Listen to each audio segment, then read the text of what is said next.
Hello everyone, তোমাদের সাথে আমি সমজিৎ বিশ্বাস দা ট্যালি অ্যান্ড জিএসটি চ্যানেলে তোমাদের স্বাগতম। ইন্টারভিউতে অনেকে হয়তো স্যাররা জিজ্ঞাসা করে, ধরো সাপোজ একটা প্রশ্ন রয়েছে, mister Ram paid race 2500 in cash toward office rent. মানে কি বলছে? মানে হচ্ছে অফিস রেন্ট ভাড়া নিয়েছে কিসে? ক্যাশের মাধ্যমে 2500 টাকা। তাহলে আমার এটা কি ভাউচারে হবে?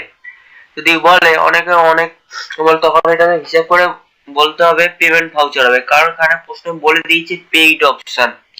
পেইড থাকলে সবসময় মনে রাখতে হবে পেমেন্টে যাবে।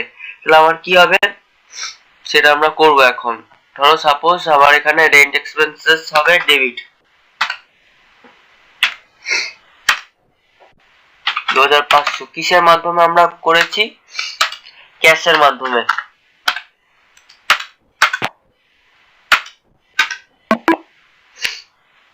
ব্যালেন্স নেই বলে আমার এখানে, তার জন্য কারেন্ট ব্যালেন্স 2500 ক্রেডিট শো হচ্ছে আর কি। এরকম ভাবে আমরা পরপর করে এন্ট্রি মারবো। ভিডিওটা